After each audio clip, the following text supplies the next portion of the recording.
Assalamualaikum warahmatullahi wabarakatuh. Nama saya Intar Rahmazani dan rekan saya Nila Aulia. Kami dari Fakultas Teknik Matematika akan menjelaskan tentang manusia, nilai hukum, dan moral.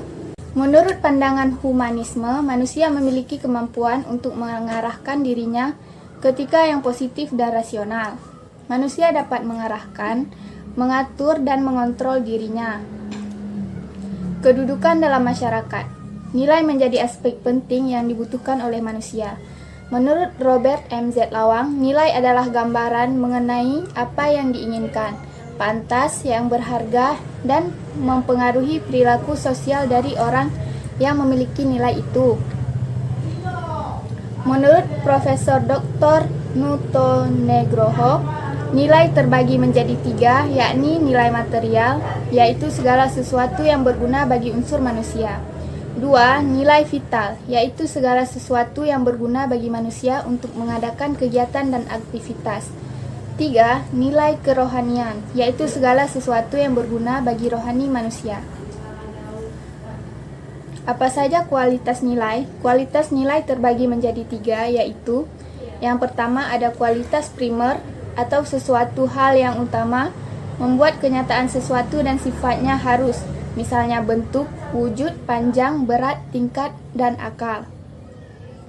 2. Kualitas sekunder, sesuatu yang menyertai kenyataan sesuatu, misalnya warna, rasa, atau bau.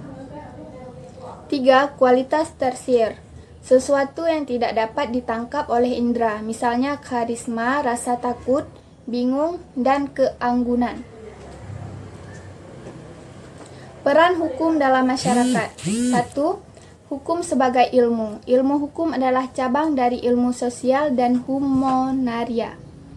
2. Hukum sebagai disiplin. Pelanggaran terhadap disiplin akan diberi sanksi. 3. Hukum sebagai kaidah, yaitu pedoman untuk bertindak. 4. Hukum sebagai tata hukum, yaitu kaidah-kaidah yang berlaku pada suatu waktu dan tempat tertentu serta berbentuk tertulis. Hukum sebagai petugas atau menunjuk kepada orang yang diberi tugas menegakkan hukum. 6. Hukum sebagai jalinan nilai-nilai, yaitu tentang apa yang dianggap baik dan buruk. Dan tujuan hukum.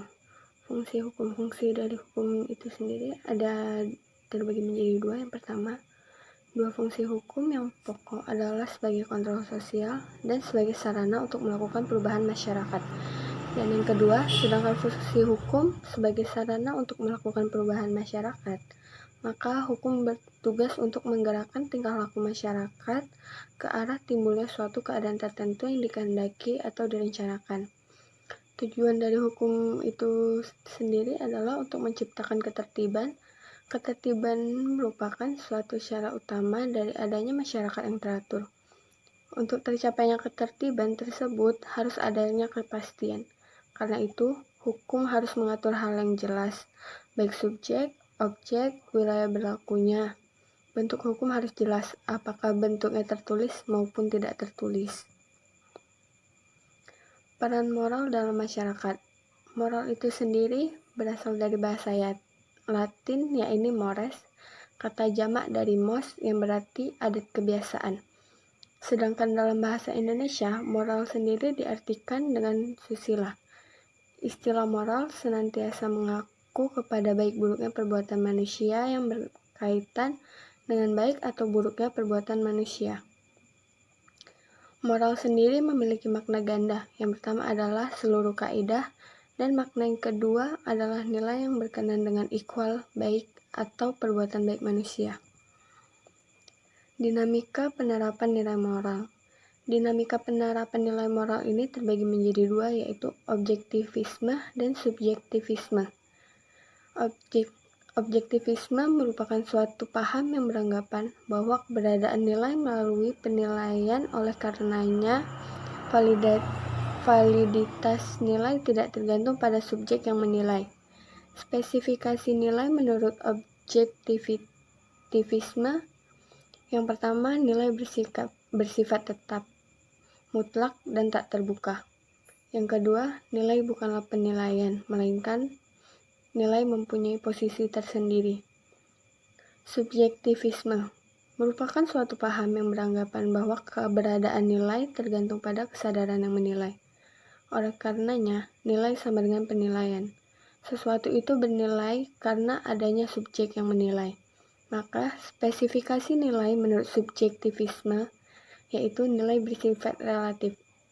Nilai bersifat relatif dikarenakan nilai adalah penilaian. Penilaian itu dilakukan oleh setiap orang dan setiap orang memiliki penilaian yang berbeda-beda. Baiklah, hanya itu saja yang dapat kami jelaskan dari kelompok 2. Sekian dan terima kasih.